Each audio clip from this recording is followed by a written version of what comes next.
तो अभी भी अगर कुछ लोग शुरू करना चाह रहे हैं, वो सोच रहे हैं, तो मुझे लगता है इससे ज़्यादा बढ़िया टाइम नहीं हो सकता। एक ब्रांड बनाओ और शुरू कर डालो। इतनी छोटी सी प्रॉब्लम आप सॉल्व कर दोगे ना, आपका कस्टमर आपको छोड़ के कहीं नहीं जाएगा। क्योंकि आप एक बार इन्वेस्टर से पैसे उठाते हो तो आपको मज़े तो नहीं लेने देंगे वो। आप कितना भी अच्छे से अच्छा प्रोडक्ट बना लो, उसको कॉपी करना पॉसिबल है। एक चीज़ लोग आपकी कॉपी नहीं कर सकते, वो लिमिटेड टाइम डील या डील फॉर टुडे या साथ साथ टाइमर चल रहा होता है। ये जो फोमो क्रिएट होता है, इससे बेनिफिट होता है इसमें कुछ? ऐसा खर्च करे आप अपना प्रोडक्ट कैसे प्रमोट? नहीं, मैं पूछना चाह रहा हूँ एज अ कंज्यूमर, मेरे सामने जो चीज़ है उसके पीछे क्या चीज़ है इनऑर्गेनिक जो मेरे लिए हार्मफुल हो सकती है? हाँ, ऐसे बहुत सारे तरीके हैं। फॉर एग्जाम्पल, लेकिन कस्टमर को 80 नंबर ज़्यादा बड़ा दिखाई दे रहा है। So that's how he told us कि हाँ ऐसे मैनिपुलेशन होता है, बिल्कुल होता है। ऐसे बहुत सारे मैनिपुलेशन होते हैं। अब मैं D2C ब्रांड्स की बात करूंगा। कुल मिला के ये जो ई-कॉमर्स प्लेटफॉर्म्स हैं ये D2C नहीं रह गए हैं, क्योंकि डायरेक्ट मैन्युफैक्चरर से कस्टमर तक नहीं आ रहा है प्रोडक्ट। मेरे को बहुत ज़्यादा टाइम नहीं देना है, मेरे को कुछ रेवोल्यूशनरी काम भी नहीं करना है, मेरे को सिर्फ इतना चाहिए कि मेरा घर चल जाए, थोड़ा बहुत पैसा।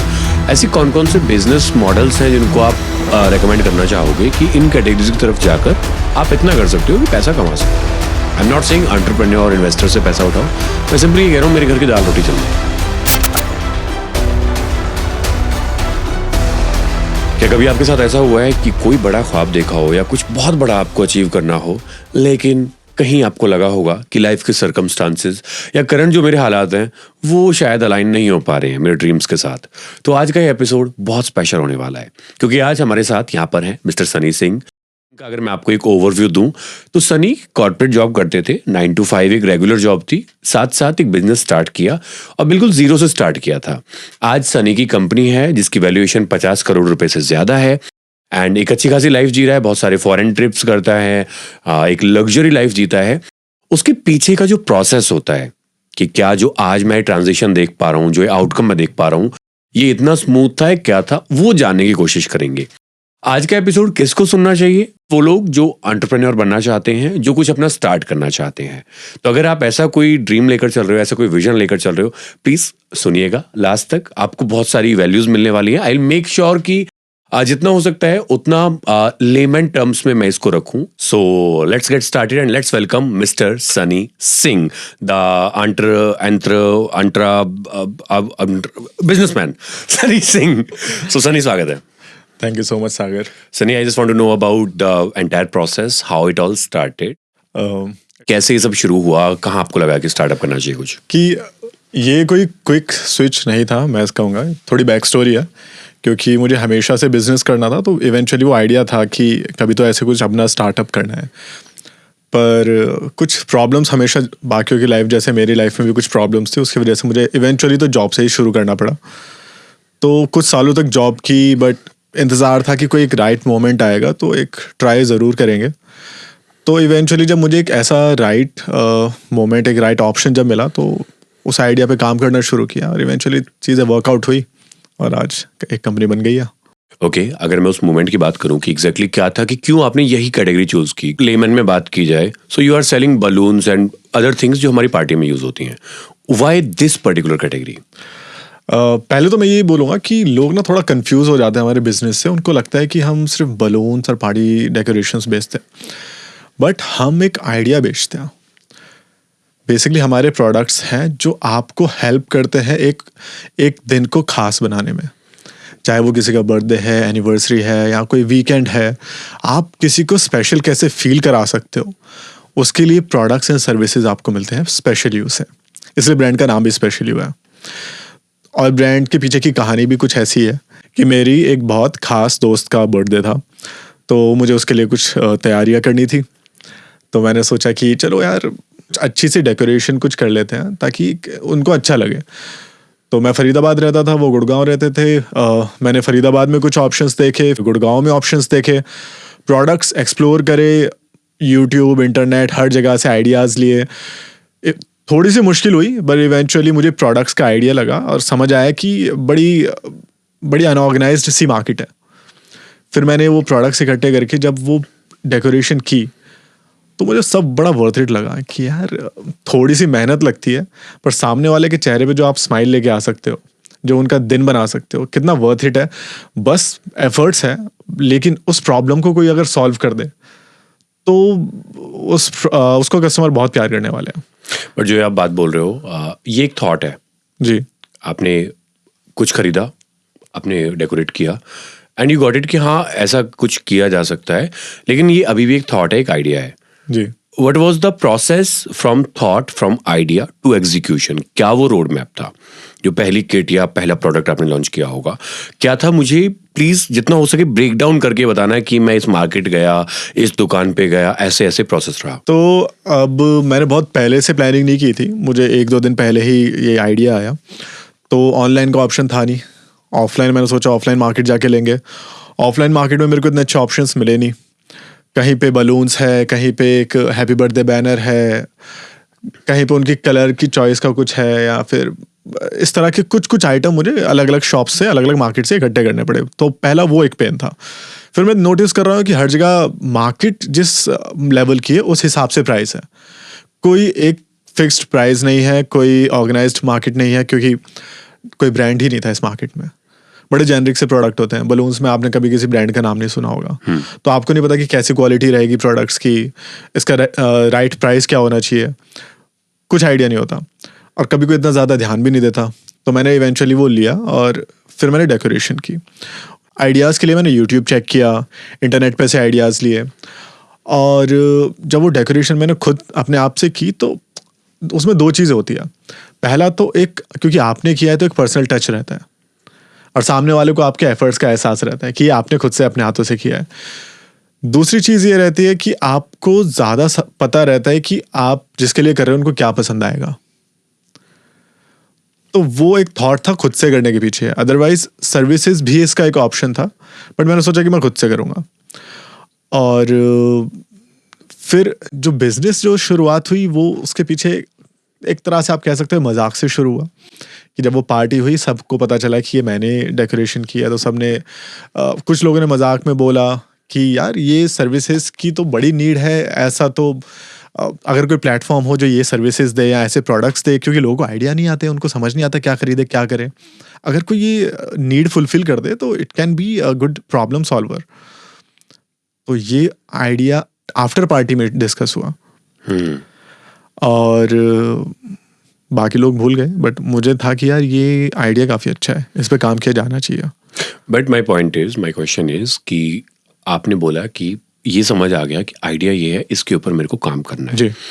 अभी हमारे सामने बहुत सारे ऑब्स्टेकल्स हैं। जैसे मैं एज अ लेमैन या कोई भी इंसान जो इस टाइम देख रहा है, कुछ अगर हमें स्टार्ट करना, आइडियाज हम सबके पास होते हैं, प्रॉब्लम पार्ट होता है एग्जीक्यूशन, कि मैं स्टार्ट करना चाहता हूँ और ये बहुत अनऑर्गेनाइज्ड एक मार्केट है, तो मेरे को ग्राउंड लेवल पे क्या काम करना होगा, मैं वो प्रोसेस जानना चाह रहा हूँ। पहले आपने किट बनाई, या पहले आपने किट्स को देखा, या पहले आप मार्केट गए, कौन कौन सी आप मार्केट गए, कैसे आपको आइडिया हुआ कि मैं यहाँ से ये उठा के यहाँ से ये उठा के ये एक किट बना सकता हूँ, मैं उस प्रोसेस को जानना चाह रहा हूँ। तो बेसिकली सबसे पहले मैंने प्रॉब्लम को समझने की कोशिश की कि क्या सच में मैं कुछ इसमें नया ला सकता हूँ, या क्या उसकी ज़रूरत भी है। तो मैंने देखा कि बहुत सारे डिज़ाइंस, बहुत सारे प्रोडक्ट्स ऐसे हैं जो आपको पिंटरेस्ट पे मिलेंगे, बट आपके लोकल मार्केट पे नहीं मिलेंगे। आपको ऑनलाइन शायद उसका कुछ पार्ट मिल जाए, बट बाकी पार्ट ना मिले, क्योंकि एक इवेंट को रेडी करने के लिए आपको बहुत सारी चीज़ें चाहिए, बलून्स भी चाहिए, बैनर्स भी चाहिए, लाइट्स भी चाहिए, बहुत सारी चीज़ें चाहिए।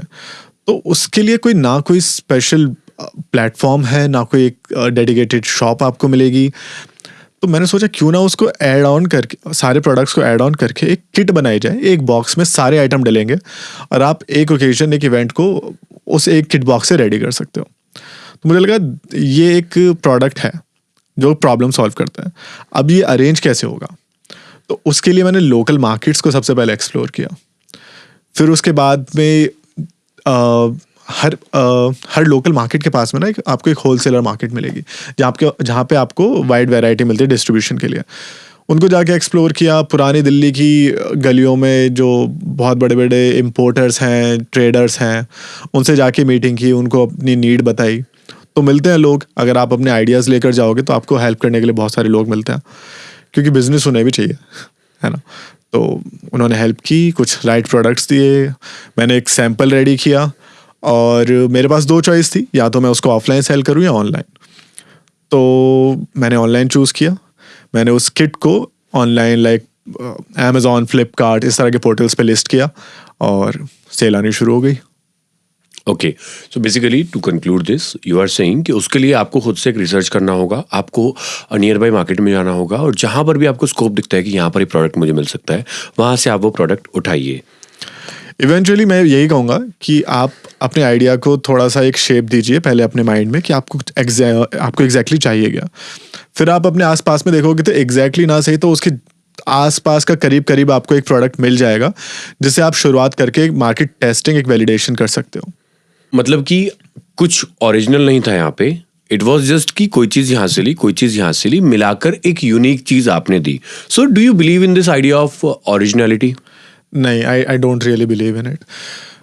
कुछ भी 100% ओरिजिनल नहीं होता। लोग उसको इंस्पिरेशन का नाम दे देते हैं कि यार मैंने ये क्रिएट किया, इसकी इंस्पिरेशन यहाँ से मिली, एक इंस्पिरेशन वहाँ से मिली। आई बिलीव इन इनोवेशन, कि आपने कुछ कहीं पे देखा, वहाँ से आपको इंस्पिरेशन मिली, कुछ आपको कहीं और से दिखा, आपने उनको कोलैब किया, आपने अपने कुछ आइडियाज़ उसमें ऐड ऑन किया, आपने प्रोडक्ट को इनोवेट किया और इस तरह से इवेंचुअली हम एक बेटर प्रोडक्ट पर पहुँच पाते हैं। ओके, अभी यहाँ पर एक 23 साल का लड़का जो कॉलेज पास आउट है, उसको अपना स्टार्टअप करना है कुछ, और उसके पास बहुत ज़्यादा पैसे नहीं है, बट वो आपकी स्टोरी से इंस्पायर हो गया है। सो आप क्या बोलना चाहोगे, how to make a road map, कि क्या फॉलो करना चाहिए आपको, क्या क्या चीज़ें ध्यान में आपको रखनी चाहिए? सबसे पहले मैं बोलूँगा कि उनको एक प्रॉब्लम, एक मार्केट गैप ढूंढना पड़ेगा। क्योंकि हमारे पास आइडियाज़ बहुत होते हैं पर हमें लगता है कि बहुत बड़ा आइडिया है या इसकी ज़रूरत है लोगों को, तो आप उस पेन से जो लोग गुजर रहे हैं आप उनको रीच आउट करो कि ऐसी किसी प्रोडक्ट की ज़रूरत है या नहीं है। एक बार आपको यकीन हो जाए कि ये प्रॉब्लम है और आपके पास उसका कोई सोल्यूशन निकल सकता है तो वो सोल्यूशन ढूंढिए। आपको बहुत ज़्यादा इन्वेस्ट करने की ज़रूरत नहीं है। आप एक सैम्पल, एक प्रोडक्ट रेडी कीजिए जिससे वो आपका आइडिया वैलिडेट हो सकता है। आप जिसको वो प्रॉब्लम है उसके पास जाइए, उसकी प्रॉब्लम सॉल्व कीजिए, आपका फर्स्ट कस्टमर बन जाएगा। जब आप ये प्रॉब्लम सॉल्व कर पाएँ तो फिर आपके पास चॉइस है, या तो आप अपनी इन्वेस्टमेंट करें या आप किसी अच्छे इन्वेस्टर के पास जाएंगे और उनको आपकी बात समझ आती है तो आपको बहुत सारे इन्वेस्टर्स भी मिल जाएंगे। So you are saying idea is the main part, कि आपका आइडिया कितना स्ट्रांग है, आप उसको कैसे एग्जीक्यूट करने वाले हो, व्हाट्स द प्रॉब्लम। एग्जैक्टली एक प्रॉब्लम आपको फाइंड आउट करनी है, और ये कभी होता नहीं है कि चीज़ें परफेक्ट हैं, हर चीज़ में एक लूप होल होता है जो आपको ढूंढना होता है और उसको फिक्स करना होता है।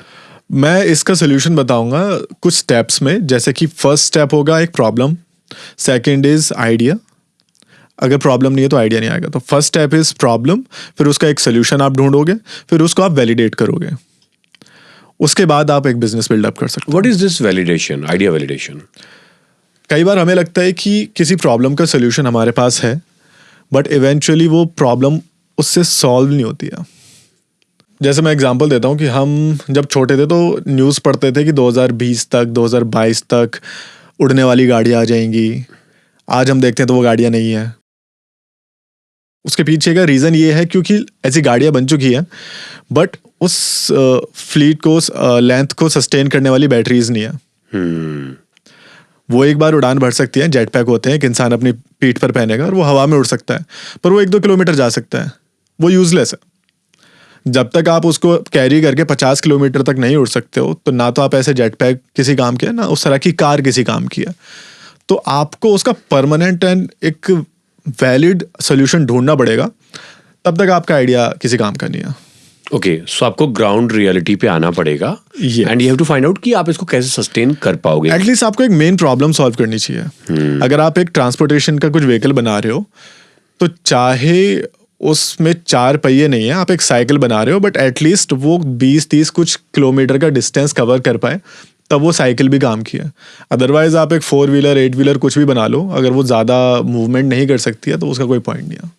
ओके, इट इज सिमिलर कि जैसे ये माइक्रोफोन है, अगर माइक्रोफोन में आवाज ही वो कैच नहीं कर पा रहा है तो कोई पॉइंट नहीं है उसका। एग्जैक्टली वो जितनी अच्छी आवाज कैच करेगा उतना अच्छा वो माइक्रोफोन कंसिडर किया जाएगा। Yes. बीट डिजाइन कितना अच्छा है, क्वालिटी कितनी अच्छी, फर्क नहीं पड़ता जी। अगर वो आवाज कैच, अगर वो अपना पर्पस सॉल्व नहीं कर रहा है तो फिर उसका कोई पॉइंट नहीं है। Okay, so idea validation is basically solving the purpose जो एक्सपेक्टेड है उस एक पर्टिकुलर प्रोडक्ट से। My next question would be, आप एक बूटस्ट्रैप कंपनी हो, राइट? जी। कैसे स्टार्ट किया और बूटस्ट्रैप मॉडल कैसे काम करता है? Like how did you manage your finances? तो मैंने बहुत कम फंडिंग से शुरू किया था। मैंने मार्केट से जाके कुछ 1,000 रुपये के प्रोडक्ट्स खरीदे, उनको ऑनलाइन लिस्ट करना शुरू किया, सेल की, फिर पैसा आया उसको री इन्वेस्ट किया। री इन्वेस्ट करते करते बेसिकली इसी को बूटस्ट्रैप मॉडल कहते हैं कि आप मिनिमम इन्वेस्टमेंट पे शुरू करते हो और आप उसी को री इन्वेस्ट करके बिना बाहर की एक्सटर्नल फंडिंग लिए आप एक सस्टेनेबल बिजनेस मॉडल तैयार करते हो, वही बूटस्ट्रैप है। तो मैं अगर अपनी बात करूँ तो मैं मार्केट प्लेसेस पे सेल कर रहा था शुरुआत में। कोई मैंने बड़ी टीम बिल्डअप नहीं की, मैंने जहाँ पे भी मेजर खर्चे हो सकते थे वहाँ पे स्पेंड नहीं किया। मैंने सिर्फ उन चीज़ों पे खर्चा किया जिससे कस्टमर का एक्सपीरियंस बेटर हो रहा था।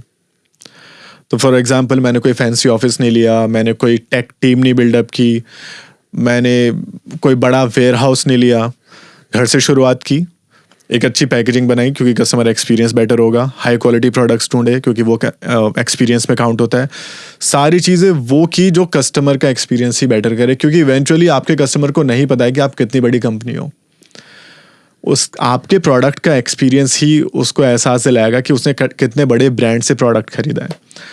अगर आप खर्चा करके अपने लाइबिलिटीज़ बढ़ा रहे हो, आपके कस्टमर को फ़र्क नहीं पड़ता, वो 2 मिनट में आपके प्रोडक्ट को रिजेक्ट कर देगा, उसको बस उसके एक्सपीरियंस से मतलब है।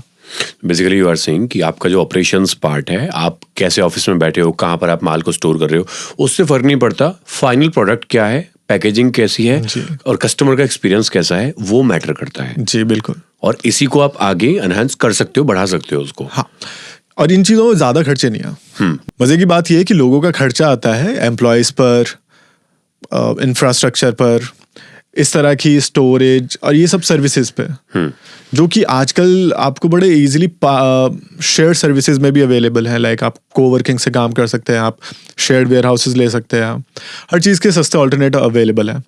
आप मेजर खर्चा अपना प्रोडक्ट पे करो, इवेंचुअली वही आपकी कंपनी को आगे लेकर जाएगा। ओके, आपने बूटस्ट्रैप से स्टार्ट किया, ऑब्वियसली आपके पास बहुत ज़्यादा फंडिंग नहीं थी उस टाइम पे, आपने इन्वेस्टर्स को भी अप्रोच नहीं किया। लेकिन यहाँ पर प्रॉब्लम आती है कि आपको स्केलिंग करनी है उसकी, आपको स्केल अप करना है, आपको इन्वेंट्री बढ़ानी है, आपको अपने ज़्यादा SKUs चाहिए वहाँ पे। So how did you manage all that उस टाइम पे? क्योंकि एक सर्टेन पॉइंट के बाद सेल तो आपने कर ली, कस्टमर तो आ गए आपके पास कुछ, लेकिन अब क्योंकि नेक्स्ट स्टेप की तरफ आपको चलना है, वो प्रोसेस क्या था? देखो, अगर आपका बिजनेस बहुत अच्छा चल रहा है, आपको बहुत ज़्यादा ऑर्डर्स आ रहे हैं, लोग आपके प्रोडक्ट को बहुत पसंद कर रहे हैं, तब भी डेफिनेटली आप फाइनेंसेस में फंस सकते हो, क्योंकि ज़्यादा बेचने के लिए ज़्यादा इन्वेंट्री खरीदनी पड़ेगी। तो या तो आप फंडिंग लो, उसमें ज़रूरी नहीं आपको इक्विटी डाइल्यूट करनी पड़े, आप बैंक लोन या फिर आप OD एक चीज़ होती है ओवरड्राफ्ट, आपका बैंक आपको पैसा देगा, जब आप कि सेल करने के बाद आपका पैसा रिकवर होगा, आप उसको यूज़ कर सकते हैं। मैंने जो तरीका यूज़ किया था वो बहुत पुराना तरीका है, बिजनेस का सबसे पुराना तरीका, उसको बोलते हैं उधारी। कि आप जो माल है उधारी पे उठाना शुरू करो, आप अपनी रेपुटेशन अच्छी बिल्डअप करो, आप जितने दिन का बोल रहे हो अपने सप्लायर को उतने टाइम में पैसे वापस दे दो, वो आपको 10 दिन, 15 दिन, 45 दिन तक का क्रेडिट देगा। कोशिश करो कि उतने में आप अपना साइकिल बना के अपना पैसा जनरेट करके उसको वापस कर दो। और मैंने बहुत टाइम तक ये किया है। बेसिकली आप कह रहे हो कि पर्सनल रिलेशंस बहुत मैटर करते हैं, जिससे आप प्रोडक्ट खरीद रहे हो उससे एक अच्छा रिलेशन आपको बनाना होगा, एक अच्छा राब्ता आपका होना चाहिए। जी जी। तो बिजनेस में हमेशा आपका नेटवर्क, आपकी रेपुटेशन, आपके ब्रांड की, आपकी पर्सनल रेपुटेशन, ये आपको इतनी ज़्यादा काम आती है ना कि आपके जो मेन कोर बिजनेस है उससे ज़्यादा कई बार आपको ये चीज़ें हेल्प कर जाती है। तो चाहे आपके फाइनेंसेस मैनेज करने हैं, चाहे आपको किसी से एडवाइस लेनी है, या आपको आगे का रास्ता समझना है कि आपको आगे कैसे बढ़ना है, ये सारी चीज़ों में आपको डेफिनेटली आपके रिलेशंस, आपके जो नेटवर्क्स बिल्डअप हो रहे हैं, जो कॉन्टैक्ट्स हैं, वो बहुत काम आते हैं। ओके, अगर मैं यहाँ पर बात करूँ तो आपका एक नीश बेस्ड आपका सेगमेंट है, एक सर्टेन नीश आपने सेलेक्ट किया, आप उसमें डील करते हो, बट वहाँ पर ऑलरेडी अभी कंपनीज आपके बाद भी बहुत सारी आई हैं और उस टाइम पर भी कुछ होंगी। सो आप कैसे अभी भी रिलेटेबल हो, कैसे आप ये मेक श्योर करते हो कि हमें पहले चूज किया जाए? लाइक आपकी USP क्या है आपकी कंपनी की? Because ultimately you are not manufacturing anything, आप क्या कर रहे हो, असेंबल कर रहे हो उन चीज़ों को। सो how do you make sure कि हाँ हमें लोग पसंद करें? देखो, इवेंचुअली लोग आपका प्रोडक्ट कॉपी करेंगे। आप कितना भी अच्छे से अच्छा प्रोडक्ट बना लो, उसको कॉपी करना पॉसिबल है। एक चीज़ लोग आपकी कॉपी नहीं कर सकते, वो आपका ब्रांड। तो हमने शुरुआत से ब्रांड बिल्डिंग पे ध्यान दिया है कि हम जो कस्टमर को प्रॉमिस कर रहे हैं ना, उसको वही चीज़ डिलीवर होगी, वो इवेंचुअली हमारे पास ही आएगा। तो जब कस्टमर ऑनलाइन परचेज करता है तो जब भी वो प्रोडक्ट सर्च करता है उसको 4 तरह के ऑप्शन दिखते हैं, चाहे वो गूगल पर कर रहा है या अमेजोन पर कर रहा है, तो हमेशा उसको 4 ऑप्शन मिलेंगे। वो आपका प्रोडक्ट क्यों चूज़ करेगा? जब वो आपके ब्रांड नेम से फेमिलियर होगा। तो आपको अपनी मार्केटिंग, आपकी कस्टमर एक्सपीरियंस, इस पर इतना ज़्यादा ध्यान देना पड़ेगा कि हर ऑर्डर में आपको एक्सीलेंस डिलीवर करनी है। तो एक बार जो आपका प्रोडक्ट खरीदेगा वो आपको 2-4 नए कस्टमर लेके आएगा। वही एक अल्टीमेट सोल्यूशन है कंपटीशन बीट करने का। अगर आप सोचोगे कि आप बस प्रोडक्ट जो सबसे ज़्यादा बिक रहा है वैसा प्रोडक्ट लाकर आप विन कर सकते हो, तो नहीं, दैट्स नॉट पॉसिबल। वो कॉपी कर सकते हैं लोग।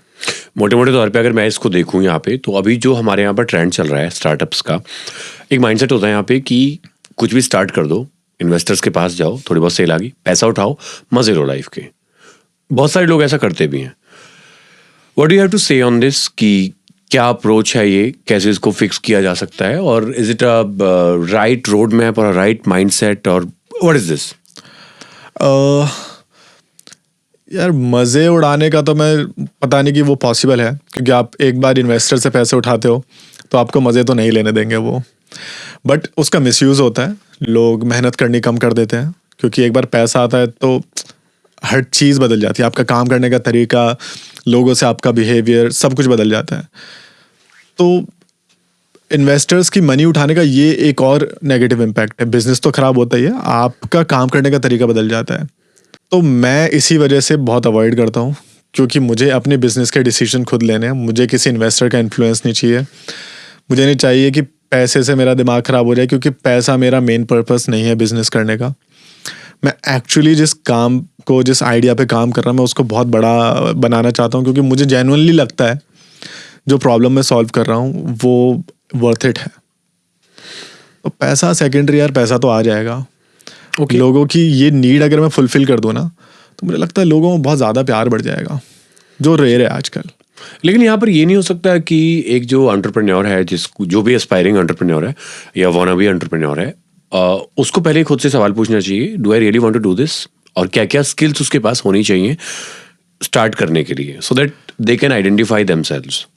डेफिनेटली ज़्यादातर आजकल लोग शुरू करते हैं क्योंकि उनको ये बहुत चार्मिंग लगने लगा है कि शार्क टैंक इंडिया आ गया है, लोग टीवी पर आने लगे हैं, एग्जैक्टली माय क्वेश्चन, पैसे मिलने लगे हैं, आसपास के लोग बहुत पूछते हैं। तो यार ये जितना चार्मिंग दिखता है ना, उतना है नहीं। आपके शुरुआत के 2-3 साल तक तो किसी को पता भी नहीं चलेगा कि आप क्या काम कर रहे हो, क्यों कर रहे हो, कुछ वर्थ इट है। आपको खुद कई बार डाउट होने लगेगा कि इससे कुछ निकल कर आएगा, नहीं आएगा। तो कई बार ये बहुत पेनफुल जर्नी भी रहती है। तो जो ग्लोरीफाइड पार्ट है उसको देखकर अगर आप शुरू करना चाह रहे हो, तो आई विल सजेस्ट कि आप उनसे एक बार बात कर लो जो कर चुके हैं। आपके जैसा प्रोडक्ट ना सही, आपकी जैसी इंडस्ट्री में जो कुछ बना चुके हैं, please reach out to them कि कितना मुश्किल था, कितना आसान था, क्या आप में वो पैशन, वो एक हिम्मत है जो क्या आपको सच में करना है, या फिर आप सिर्फ पैसे के लिए या फिर उस नाम के लिए आप कर रहे हो। क्योंकि पैसे और नाम की जो नीड है ना, वो आपको सर्वाइवल के लिए, वो आपको सस्टेन करने के लिए सपोर्ट नहीं कर पाएगी। हिम्मत टूट जाएगी बहुत जल्दी। ठीक है, लेकिन अगर मैं इसको ऐसे पोर्ट्रे करूं तो पैसा कमाना बुरी चीज़ नहीं है। अगर मान के चलो मेरे को ट्रेडिंग करनी है, मेरे को बहुत ज़्यादा टाइम नहीं देना है, मेरे को कुछ रेवोल्यूशनरी काम भी नहीं करना है, मेरे को सिर्फ इतना चाहिए कि मेरा घर चल जाए, थोड़ा बहुत पैसा। ऐसी कौन कौन से बिजनेस मॉडल्स हैं जिनको आप रेकमेंड करना चाहोगे कि इन कैटेगरीज की तरफ जाकर आप इतना कर सकते हो कि पैसा कमा सकते हो? I am not saying entrepreneur investor से पैसा उठाओ, मैं सिंपली ये कह रहा हूँ मेरे घर की दाल रोटी चल जाए। मुझे लगता है कि 2 तरह की चीज़ होती हैं। एक होती है इन्वेस्टमेंट, दूसरा होता है बिजनेस, है ना। तो इन्वेस्टमेंट में ये रहता है कि आप कुछ सर्टेन अमाउंट इन्वेस्ट करोगे, उसमें डिपेंड करता है जितना रिस्क रहेगा उतना ज़्यादा रिटर्न रहेगा, उसका उल्टा रहता है। Business is a very active thing, आपको बहुत ज़्यादा उसमें इन्वॉल्व होना पड़ेगा। तो अगर आप इंडिया की इंडस्ट्रीज़ की बात कर रहे हैं, तो मुझे लगता है कि अभी सबसे ज़्यादा अच्छा टाइम है ई कॉमर्स, उससे ज़्यादा अच्छा टाइम है क्विक कॉमर्स का। उनकी हेल्प से आप D2C बिजनेस बिल्डअप कर सकते हो। तो बेसिकली D2C क्या रहता है कि डायरेक्ट टू कस्टमर, आप एक ब्रांड अब बिल्डअप कर सकते हो, जो कि अब से 10-20 साल पहले इतना ईजी नहीं था। आपको डाबर के अगेंस्ट में कुछ हनी या डाबर जैसा कुछ ऑयल निकालना है, तो आपको बहुत लाखों करोड़ों की फंडिंग चाहिए होती थी। फिर आपको सालों तक एक सप्लाई चेन मेंटेन करनी होती थी, और फिर उस पर मार्केटिंग पे बहुत खर्चा करना पड़ता था।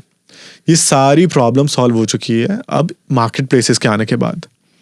आप 10,000 रुपये का 5,000 रुपये का सामान लाकर उस पर ब्रांडिंग करके एक हाई क्वालिटी प्रोडक्ट बना के आप उसको बेचना शुरू कर सकते हो।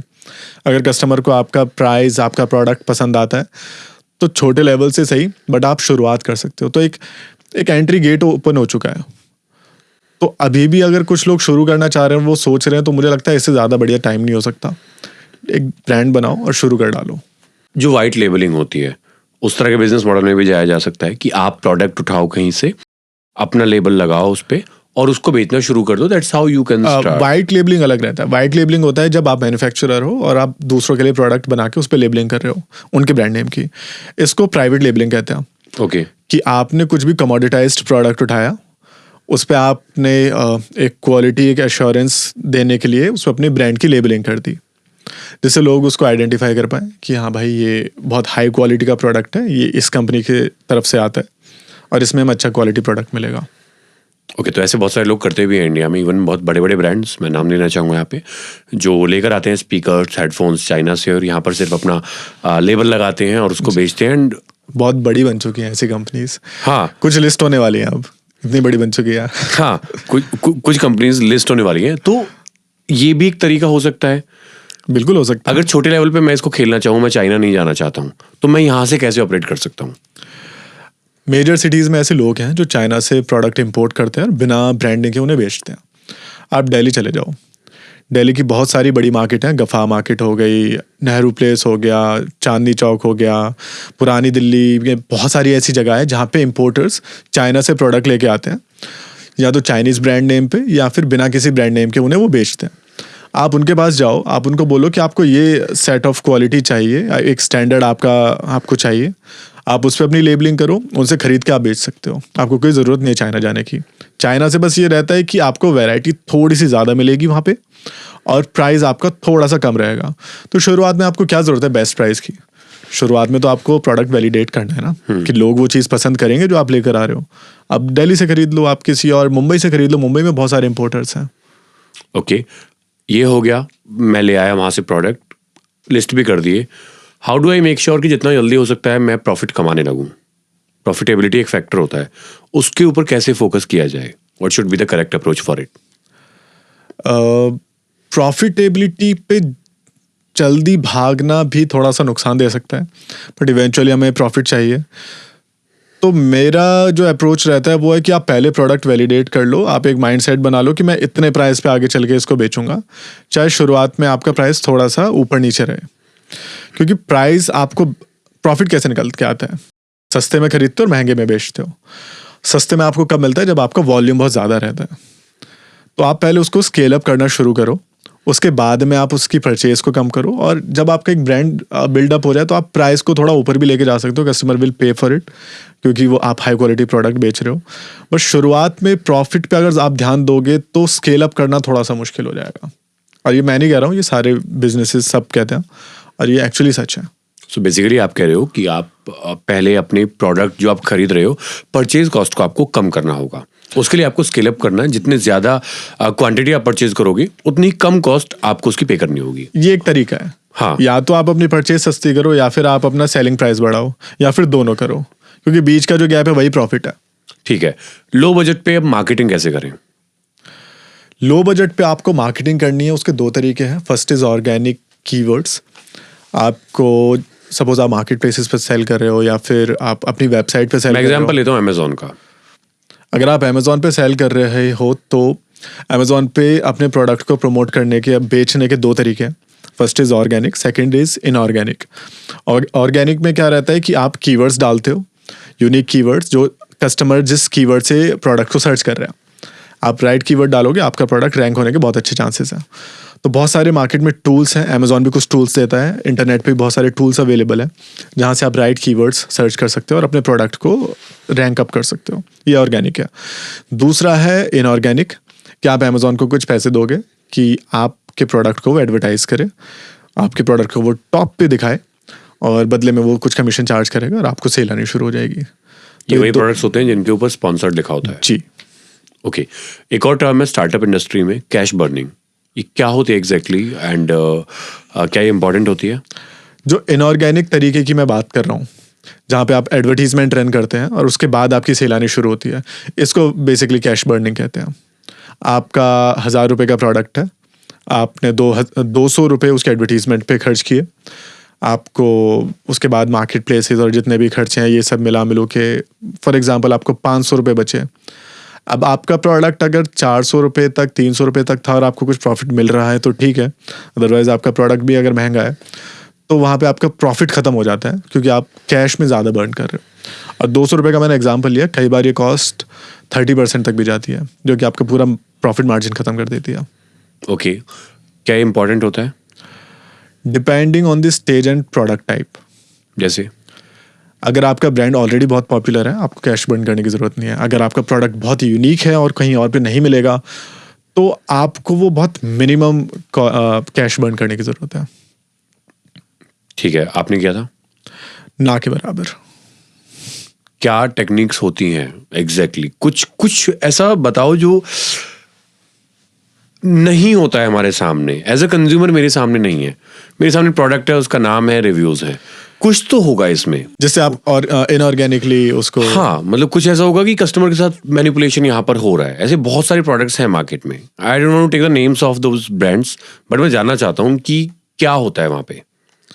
तो बेसिकली आप पूछना चाह रहे हैं कि कुछ ऐसे टिप्स या ट्रिक्स, ऐसा कुछ ऐसा इनऑर्गेनिक बिना पैसा खर्च करे आप अपना प्रोडक्ट कैसे प्रमोट कर नहीं, मैं पूछना चाह रहा हूँ एज अ कंज्यूमर मेरे सामने जो चीज है उसके पीछे क्या चीज है इनऑर्गेनिक जो मेरे लिए हार्मफुल हो सकती है? हाँ, ऐसे बहुत सारे तरीके हैं। फॉर एग्जाम्पल मैंने एक प्रोडक्ट लिस्ट किया, अब उस पर बहुत अच्छी सेल आने लग गई, प्रोडक्ट अच्छा है, उससे बहुत रेटिंग रिव्यूज बढ़ गए।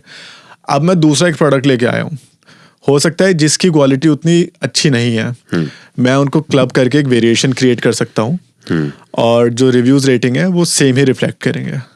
ओके, तो मैं देख रहा हूँ कि रेटिंग इतनी है और इतने ज्यादा लोगों ने खरीदा है। हाँ, तो बहुत सारे प्लेयर्स ये करते हैं, बहुत सारे सेलर्स ये करते हैं कि एक प्रोडक्ट जो हाई क्वालिटी का है उसको बेचना शुरू किया, उसकी रेटिंग अच्छी शुरू हो गई, उसके बाद 1 और 2 और 10 और प्रोडक्ट उसी के साथ कोलैब किए।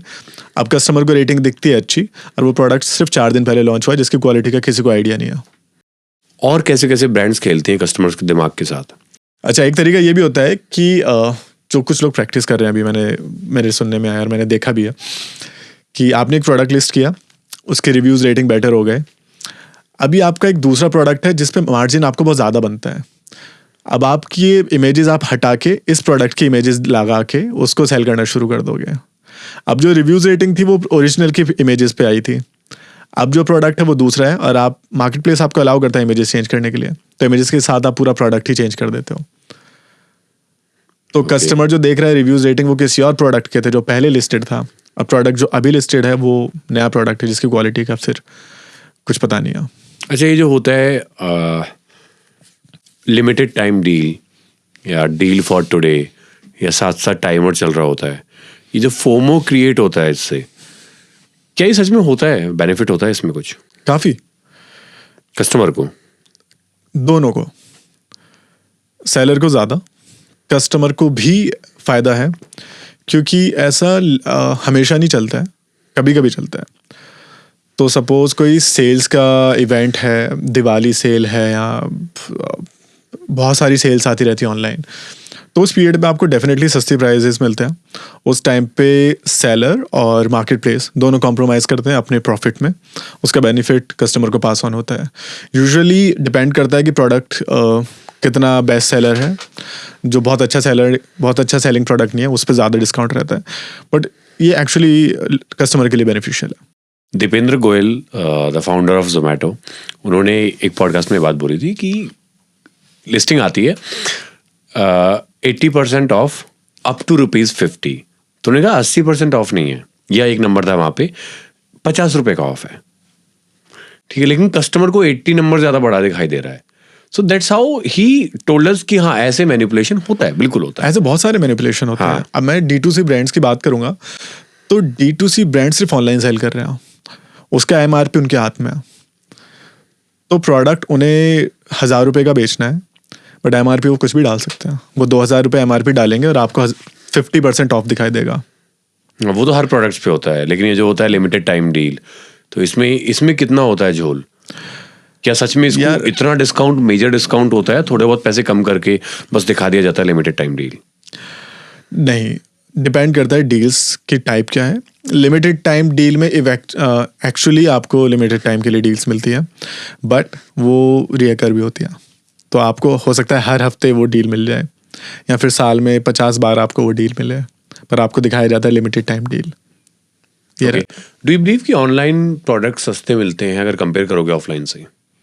नहीं, depends on the size and type of the product. अगर आपका प्रोडक्ट बहुत बड़ा है साइज में, उसको डिलीवर करने की कॉस्ट अच्छी खासी आएगी, तो वो ऑनलाइन सस्ते मिलने के चांसेस बहुत कम है। एक एग्जांपल के तौर पर अगर मैं आपको समझाऊं तो एक बुक थी, मैंने ब्लिंकिट पे देखी, एक सर्टेन अमाउंट था, ठीक है।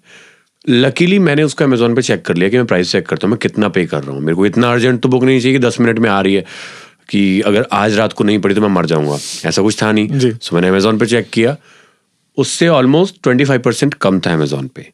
उससे भी बड़ी आयरनी ये थी कि मैंने मार्केट में जाकर चेक किया ना, तो अमेजोन से भी 50% लोअर प्राइस पे वो ऑफलाइन मार्केट में मेरे को दिख रही थी।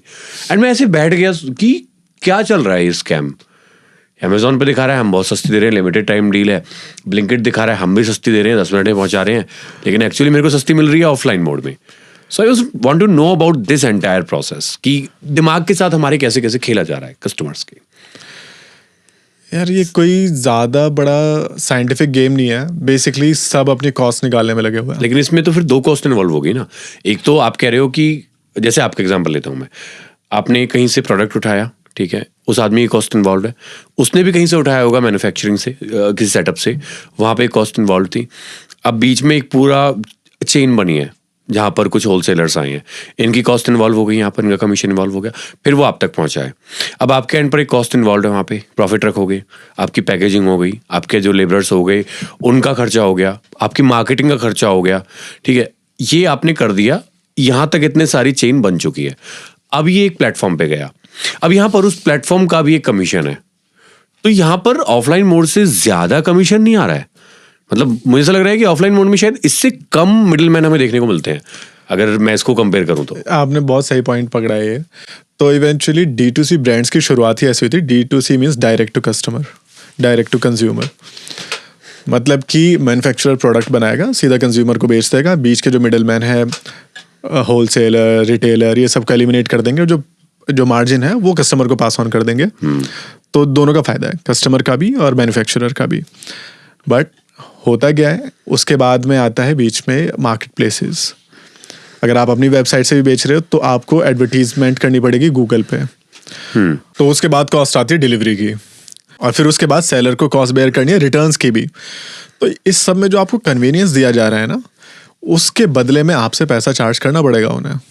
तो इवेंचुअली जो प्रोडक्ट आपको मिलना चाहिए था 100 रुपये का, तो डिलीवरी का चार्ज, आपने जो रिटर्न्स किए हैं उसका चार्ज, और जिस मार्केट प्लेस पे वो क्लिक करके आपने खरीदा है, उस पर एडवर्टीजमेंट हुई थी, उसका चार्ज, मिला जुला कर सब 100 रुपये का प्रोडक्ट आपको डेफिनेटली 300 में तो मिलेगा। प्लस वो जो फोटोज वहां पे दिखाई गई हैं, वो जो वीडियोस वहां पे दिखाई गई हैं, उनका भी तो एक कॉस्ट होता है ना, ग्राफिक डिजाइनिंग। जी, बट वो नॉमिनल कॉस्ट रहता है, क्योंकि वो वन टाइम कॉस्ट रहती है। लेकिन ऑफलाइन मार्केट में सारे एलिमिनेट हो गए हैं ना। डिलीवरी कॉस्ट मेरी हट गई वहाँ पे, मार्केटिंग कॉस्ट मेरी हट गई वहाँ पे, फोटो क्लिक कराने की वो जो मेरी कॉस्ट है वो वहाँ पे हट गई, उस प्लेटफॉर्म की जो कमीशन है वो वहाँ पे हट गई। तो अल्टीमेटली मुझे ऐसा लग रहा है कि काफी सारे मिडिलमैन, काफी सारे कमीशन हमने कम कर दिए हैं, if I talk about offline mode. नहीं, ऐसा आपको लग रहा है? हाँ, वो डिपेंड करता है कि आपने कौन सा प्रोडक्ट कहाँ पे देखा है। नहीं तो ऑफलाइन में कम से कम 3 लेवल्स की तो चेन रहती है, मैन्युफैक्चरर, फिर होलसेलर, रिटेलर, फिर आपके पास आता है। उसके बाद में इंफ्रा की कॉस्ट बहुत ज़्यादा रहती है। सपोज आपने शॉप से ख़रीदा है, शोरूम से ख़रीदा है, उसका रेंट, उसकी ऑपरेशनल कॉस्ट, वहाँ पे जो एम्प्लॉयज़ काम कर रहे हैं उनकी सैलरीज, तो मिला जुला कर अगर आप कंपेयर करो तो ऑलमोस्ट दोनों में सिमिलर पड़ता है। बट येस, क्योंकि जो सेलर ऑनलाइन सेल कर रहा है उसके पास वॉल्यूम कई बार ज़्यादा रहता है, वो पैन इंडिया सेल कर रहा है, एक दुकान वाला सिर्फ एक लोकेलिटी को सर्व कर रहा है, तो जिसके पास वॉल्यूम ज़्यादा है वो बहुत सस्ते में या तो खरीद सकता है, मैन्युफैक्चर कर सकता है, इसलिए वो सस्ता इवेंचुअली बेच पाता है। तो बहुत सारे प्रोडक्ट आपको ऐसे भी मिलेंगे जो ऑनलाइन ज़्यादा सस्ते हैं, ऑफलाइन आपको महंगे मिलेंगे। ओके, तो अगर मैं इसको दूसरे तरीके से देखूं, इसको एक इनडायरेक्ट वे में अगर मैं पोर्ट्रे करूं, कुल मिला के ये जो ई कॉमर्स प्लेटफॉर्म्स हैं ये D2C नहीं रह गए हैं अब, क्योंकि डायरेक्ट मैन्युफैक्चरर से कस्टमर तक नहीं आ रहा है प्रोडक्ट, वो बहुत सारे चैनल्स के थ्रू होते हुए आ रहा है। डेफिनेटली आप कह हाँ, सकते हैं। कुछ पर्टिकुलर सेलर्स होंगे शायद जो खुद से मैन्युफैक्चर करते होंगे और सेल करते होंगे, still there is a platform cost involve, there is a delivery partner involve, तो Yes. डायरेक्ट चैनल रह नहीं गया है वो। यार ये ओवरहेड्स, ऑपरेशनल कॉस्ट, ये सब तो हमेशा इंक्लूडेड रहेंगे। होता क्या है कि नए ब्रांड्स आते हैं, नए सेलर्स आते हैं, तो शुरुआत में वो कस्टमर को इन चीज़ों के लिए चार्ज नहीं करते हैं, वो बस वैल्यू के बदले पैसे मांग रहे हैं, क्योंकि उन्हें अपना ब्रांड बिल्डअप करना है। बट इवेंचुअली नहीं, आज नहीं तो कल सब पैसे लेंगे उस चीज़ के। फिर कस्टमर को लगता है कि अब वो बात नहीं रही, अब महंगा हो गया है, अब ये है। आप एग्जाम्पल लो जोमेटो, स्विगी का। अगर मैं आपसे 4-5 साल पहले की बात करूँ या 3-4 साल पहले की बात करूँ, तो एक एवरेज ऑर्डर मैं प्लेस करता था तो वो 150-200 रुपये में मैं खाना ऑर्डर कर लेता था। अभी अगर मैं खाना ऑर्डर करता हूँ तो 300-400-500 रुपये से नीचे कुछ मेरे को खाना मिलता नहीं है, क्योंकि वो मार्केट बिल्डअप, वो स्पेस बिल्डअप करने वाली बात है। और जोमेटो स्विगी ने अब अपनी प्लेटफॉर्म फी भी जो है वो बढ़ानी शुरू कर दी है। बिल्कुल, तो ये पहले जो क्योंकि कम थी- इवेंचुअली अब वो प्रॉफिटेबिलिटी को रीच करना चाह रहे हैं। पहले वो स्केलेबिलिटी को रीच करना चाह रहे थे, अब वो स्केल अप कर चुके हैं। सबको आदत है, हम सब खरीदेंगे ना खाना, तो आप 100 रुपए के पीछे अब उनका खाना तो खरीदना नहीं छोड़ दोगे। आप वापस से मार्केट जाना है या फिर रेस्टोरेंट जाना तो शुरू नहीं कर दोगे अपनी बाइक लेकर, कार लेकर। इवेंचुअली तो आपको ऑर्डर ही करना है। तो स्केल अप वो कर चुके हैं, अब प्रॉफिट की बारी है। तो कंपनी लिस्ट करनी है, प्रॉफिट दिखाना पड़ेगा, तो प्रॉफिट। लेकिन यहाँ पर कुछ अनएथिकल प्रैक्टिसेस होती हैं। अगर if I may talk about few companies, specially food industry में, ये जो डिलीवरी पार्टनर्स होते हैं उनको डिलीवरी पार्टनर बोलते हैं, एम्प्लॉयज नहीं बोलते। क्योंकि अगर ये उनको एम्प्लॉयज बोलेंगे तो उनको PF भी उनका काटना पड़ेगा एंड मेडिकल इंश्योरेंस उनका देना पड़ेगा, जबकि कंपनी चल ही इन लोगों के कंधों पर रही है। यही तो पिलर्स होते हैं जो खाने को सप्लाई करते हैं। और यहाँ पर बहुत अनएथिकल ये मुझे लगता है कि आप कोई गारंटी नहीं ले रहे, रिस्क सारा उनका एक्सीडेंट होता है, उनका सर फूटता है, वो हॉस्पिटल जाते हैं, सारा कॉस्ट उनका है और कोई मेडिकल एक्सपेंस नहीं है।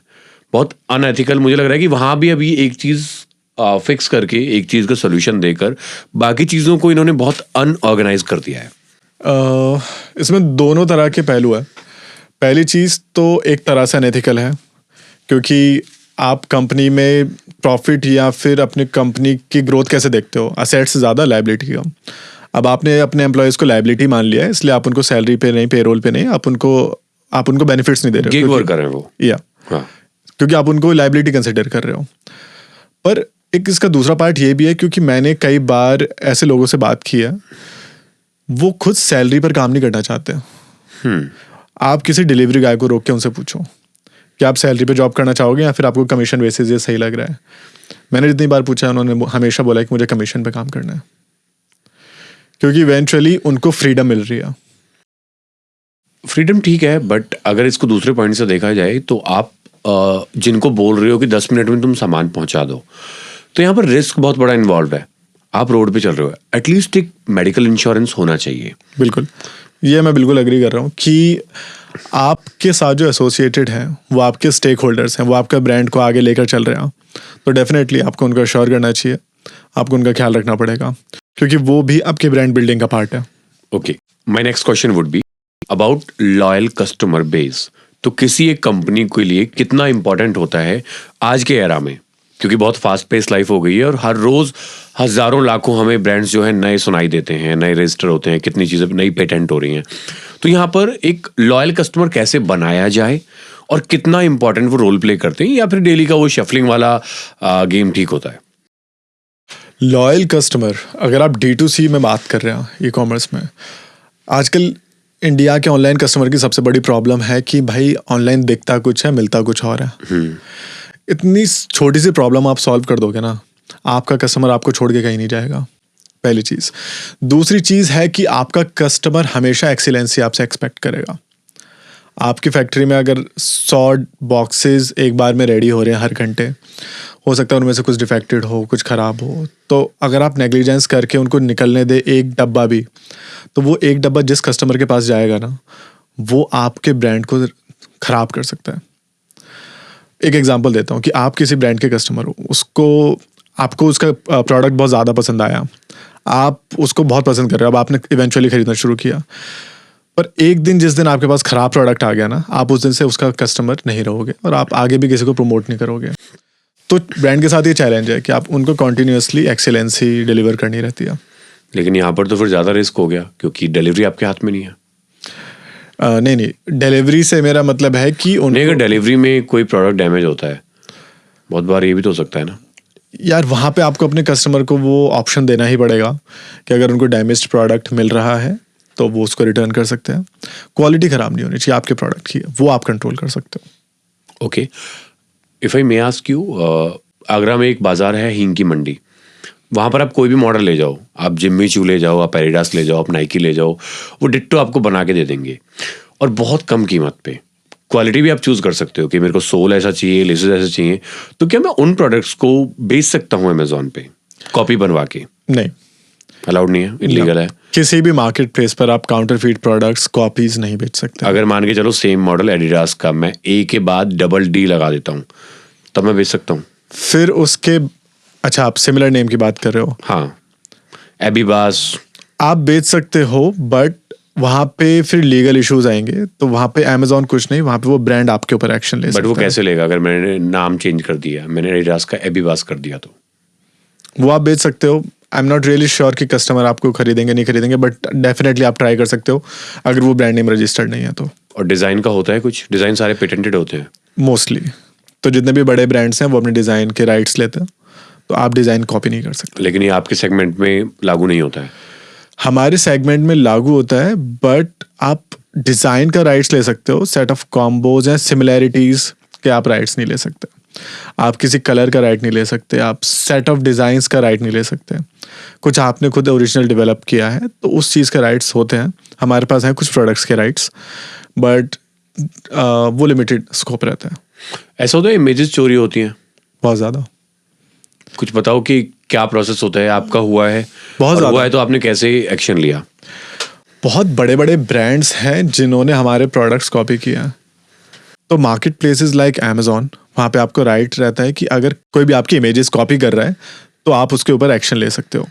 तो मैंने बहुत सारे ब्रांड्स के ऊपर अमेजोन पे एक्शन लिया है। ओके, और ये कॉपी होता कैसे है? अमेजोन से सिंपली डाउनलोड हो जाती है इमेजेस? सब जगह से हो सकती है, अमेजोन से नहीं तो गूगल पे भी आपको इमेजेस मिल जाती है, तो वहाँ से भी डाउनलोड हो जाएगी। हर एक ब्रांड की इमेजेस गूगल तक पहुँच जाती है। ओके, अब बात करना चाहेंगे wannabe एंटरप्रेन्योर्स की। बहुत सिंपल वर्ड्स में समझने की कोशिश करेंगे। How to manage time, how did you manage your time along with your job? तो जॉब के साथ बिजनेस डेफिनेटली किया जा सकता है। आपको बहुत स्मार्टली बैलेंस करना पड़ेगा। जिस काम को कर रहे हो भाई उसके साथ पूरी ईमानदारी रखो, बट जो आगे करना है उसमें जितना भी टाइम बच रहा है उसमें झोंक दो, तब जाके तो आपके पास एक मतलब फुट इन द डोर जितना स्कोप मिलेगा आपको कि आप शुरू कर सकते हो इवेंचुअली। बट डेफिनेटली जब आपका प्रोडक्ट वैलिडेट हो जाए, अगर आपको लगेगा इसमें कुछ बिजनेस क्रिएट हो सकता है तो आपको फटाफट स्विच करना पड़ेगा। तो उसके लिए आप पहले से ही मेंटली एंड फाइनेंशियली प्रिपेयर्ड रहें। बट हो जाता है बैलेंस, कोई रॉकेट साइंस नहीं है। When did you decide कि this is the time to leave the job? मैं अपना बिजनेस अपनी जॉब के साथ में शुरू कर चुका था और मैंने पहले से डिसाइड कर लिया था कि जिस दिन मेरी सैलरी जितना रेवेन्यू में से प्रॉफिट में निकालना शुरू कर दूंगा उस दिन मैं जॉब छोड़ दूंगा। तो विद इन 6 months मैं उस पॉइंट तक पहुंच गया था, तो मैंने रिज़ाइन डाल दिया। और वो स्ट्रेटेजी उसके बाद भी मैंने आगे तक फॉलो किया कि मेरे को बस बैलेंस करना रहता है, मेरे रेवेन्यू उसमें से अपना प्रॉफिट में से अपनी सैलरी, और मैं आज तक सैलरी पे ही काम कर रहा हूँ। ओके, कॉस्ट सेविंग कितनी इंपॉर्टेंट है एंड इनिशियल स्टेज में आपने कैसे उसको इम्प्लीमेंट किया? तो शुरुआत से मैंने कॉस्ट को बहुत कंट्रोल करके रखा। तो जो मेरी कार क्लीन करता था उससे मैं हेल्प लेता था प्रोडक्ट्स को पैक करने के लिए। मैं और वो बैठ के सुबह सुबह सारे प्रोडक्ट्स पैक करते थे। उसके बाद में जो ग्राफिक डिज़ाइनिंग या इस तरह के जो काम रहते थे उसके लिए मैं फ्रीलांसर्स को हायर करता था कि यार मेरे पास इतना लिमिटेड काम है, मैं आपको इतने पैसे दे सकता हूँ, आप मेरे लिए काम कर लो। धीरे धीरे जब ऑर्डर्स बढ़ने लग गए तो फिर मैंने धीरे धीरे एक एक करके अपना स्टाफ हायर किया। शुरुआत में 1-2 को अपने घर में बिठाया, फिर कोवर्किंग चले गए, उसके बाद अपना ऑफिस। तो इस तरह से इवेंचुअली ग्रो किया। ओके सनी, जॉब को ना आज की डेट में बहुत वैसे देखा जाता है कि यार जॉब क्यों करनी है, मतलब बहुत ही एक नेगेटिव एस्पेक्ट होता है जॉब। अब आप क्योंकि एक सीईओ हो एक कंपनी के, एक कंपनी के को फाउंडर हो आप, 50 करोड़ रुपए की कंपनी, आपके अंडर काफ़ी सारे लोग काम करते हैं। So how do you see all this? आप जॉब भी कर चुके हो और करंटली आप लोगों को जो है काम भी करवाते हो, तो आप इसको कैसे देखते हो? मतलब क्या ये इम्पोर्टेंट होता है लोगों के साथ र्यूड होना या स्ट्रिक्ट होना, काम नहीं करते हैं वो, या कंपनी की जो ओवरऑल कॉस्ट होती है उस पर फर्क पड़ता है? How it works? यार मैंने जॉब और बिजनेस दोनों करके देखे हैं। दोनों में एक ही सिमिलैरिटी निकल के आती है कि अगर आप बहुत ईमानदारी से काम कर रहे हो ना, एक अच्छी डायरेक्शन में काम कर रहे हो, तो आपकी ग्रोथ हो जाएगी, आपकी अर्निंग लर्निंग सब आपकी बढ़ती रहेगी। तो मुझे लग रहा है कि बहुत ज़्यादा लोगों का दिमाग ख़राब किया जा रहा है बोल बोल के कि बिजनेस करो, जॉब में कुछ नहीं रखा, कुछ नहीं रखा। यार सुंदर पिचाई भी तो जॉब ही कर रहा है। नहीं, माय पॉइंट इज कि अभी आपके अंडर जो लोग काम करते हैं, तो ऐसा हो सकता है आप उनके लिए बहुत पोलाइट हो जाओ या हर चीज़ की छूट दे दो, कर लो। क्या वो मॉडल काम करेगा? मुझे नहीं लगता यार वो काम करेगा। उसमें क्या प्रॉब्लम हो सकती है कि आपके एम्प्लॉयज बिल्कुल फ्री फील कर रहे हैं? यार इवेंचुअली अगर इंसान को पूरा मौका दिया जाए ना, कोई काम नहीं करना चाहता। हम बचपन से जैसे बड़े होते हैं यार, काम करने के लिए थोड़ी हम बड़े हुए थे। हाँ, काम करने के लिए इंसान थोड़ी आया है, वो माइंडसेट अभी तक गया नहीं है लोगों का, खासकर इस देश में तो बिल्कुल नहीं गया है। तो अगर आप उन्हें छोड़ दोगे कि भाई ये काम है आप कर लेना, मैं 3 दिन बाद पूछूंगा, 1 हफ्ते बाद देखूंगा, आपको काम मिलेगा ही नहीं। तो बेसिकली यू आर सेइंग कि प्रोडक्टिविटी में फर्क आता है उससे, डेफिनेटली फर्क आता है और उससे आपका बिजनेस अफेक्ट होता है। हाँ, और ये छोटी से लेकर बड़ी बड़ी कंपनीज को हायरार्की क्यों मेंटेन करनी पड़ती है? हर एक के ऊपर एक बॉस क्यों बिठाया जाता है? ताकि वो इंश्योर करे कि नीचे वाले लोग काम कर रहे हैं। वरना तो एक सीईओ रहेगा और सारी जनता रहेगी, वो बताता रहेगा, काम होता रहेगा, पर नहीं। हर हायरार्की पे, हर लेवल पे एक बंदा चाहिए जो इंश्योर करे कि उसके साथ के जो नीचे के उसकी टीम के लोग हैं वो काम कर रहे हैं, क्योंकि उनको गाइडेंस की भी ज़रूरत रहती है। वो बार बार अटकेंगे, बार बार रुकेंगे, और अगर किसी से वो पूछ नहीं सकते हैं या फिर उनको कोई पूछने वाला नहीं है, तो वो वहीं पर रुकेंगे और वो चिल करेंगे। ओके, बेसिक नेचर जो इंसान का है ना, उसको काम नहीं करना है। आपको उन्हें मोटिवेट करना पड़ता है, आपको उनको इंस्पायर करना पड़ेगा कि वो आगे कहाँ पहुँच सकते हैं अगर वो मेहनत करेंगे और काम करेंगे। उससे इवेंचुअली आपकी कंपनी की प्रोडक्टिविटी निकलती है, वरना तो कुछ काम नहीं होगा। कोई ऐसी 3 गलतियां बता सकते हो आप जो आपने की हो और अब जो एंटरप्रेन्योर शुरू करना चाह रहे हैं अपना कुछ, वो अवॉइड कर सकते हैं उनको? बहुत सारी गलतियां की है। जो 3 सबसे बड़ी मुझे लगती है वो है, first is wrong hiring. Hire करते टाइम पे बहुत ध्यान रखो किसको हायर कर रहे हो, आपके बिजनेस के साथ वो कितना अलाइन हो सकता है। दूसरी है स्केलेबिलिटी। अगर आपका प्रोडक्ट काम कर रहा है, लोगों को पसंद आ रहा है, तो उसको स्केल अप करो। ऑर्गेनिक के साथ इनऑर्गेनिक जो भी आपको ट्राई करना है, प्लीज़ उसको फास्ट स्केल अप करो, वरना सस्ती कॉपीज मार्केट में आनी शुरू हो जाएंगी और कस्टमर कंफ्यूज होंगे। थर्ड बड़ी मिस्टेक मेरी थी, कस्टमर से कम इंटरेक्शन करना। Eventually customer is king. आप जितना ज़्यादा हो सकते हो उसका फीडबैक लो, उसको जानने की कोशिश करो, उसकी नीड क्या है। वो ना तो केवल आपके करंट प्रोडक्ट्स को बेटर बनाएगा, बल्कि आपको आगे क्या प्रोडक्ट्स लेकर आने हैं उसमें आपको बहुत हेल्प मिलेगी। तो जिस भी तरह से आप कस्टमर से बात कर सकते हो, उनसे जुड़े रहो। So I am done with my questions. कोई भी ऐसी चीज़ है जो आप अपने मन में लेकर आए हो, या फिर आप वाना बी एंटरप्रेन्योर्स को कहना चाहते हो, कोई रोड मैप, कोई सलाह, कोई मशवरा, कुछ भी अगर देना चाहते हो, प्लीज़ फील फ्री। जो एंटरप्रेन्योर्स बनना चाहते हैं, मैं उनको एक ही एडवाइस दूंगा कि अगर आपको प्रॉब्लम सॉल्विंग, चैलेंजेस ये सब पसंद है, तभी आप एंटरप्रेन्योर बनने का प्लान कीजिए। क्योंकि आपको डे 1 से बहुत सारी प्रॉब्लम्स आने वाली है, बहुत सारे चैलेंजेस आने वाले हैं। अगर आप उनको सॉल्व करना एंजॉय करते हो तो ये आपके लिए बहुत ईजी हो जाएगा। बट अगर आप उनसे भाग रहे हो या फिर आपको फ्रस्ट्रेट करता है, तो ये बहुत ज़्यादा फ्रस्ट्रेटिंग होने वाला है। बेटर है जॉब कर लो, वो ज़्यादा ईजी तरीका है। अगर बिजनेस करना है तो प्रॉब्लम सॉल्विंग से प्यार करना पड़ेगा, तो बहुत आसानी से हो जाएगा। Okay, to conclude this episode, to conclude this entire interview, इतना कहना चाहूँगा मैं, जितना मैं सीख पाया हूँ यहाँ पे, कि startup is not for easy money making, it's all about problem solving first. Second, investor के पैसे पे मौज नहीं की जाती है, क्योंकि वहाँ पर वो खड़े होते हैं, उनको हर एक पैसे का हिसाब चाहिए होता है। And most important thing, right time पे चीज़ों का स्केल अप करना, राइट टाइम पे एक ट्रांजिशन अपने अंदर लेकर आना, फ्लेक्सिबल होना, कस्टमर्स के फीडबैक लेना, ये सब चीज़ें बहुत काम करती हैं। सो आई होप जो चीज़ हमने यहाँ पर स्टार्ट की थी, कि कुछ पर्टिकुलर चीज़ें जो आपकी लाइफ में वैल्यू ऐड करेंगी, जो आपकी हेल्प कर सकती हैं in deciding the road map कि कैसे आपको आगे चलना है एज एन एंटरप्रेन्योर, वो हम कन्वे कर पाए हैं। अगर ऐसा हुआ है, so please do make sure to subscribe, to like and leave a comment. Thank you so much. इसी के साथ चलते हैं, signing off. Thank you Sunny.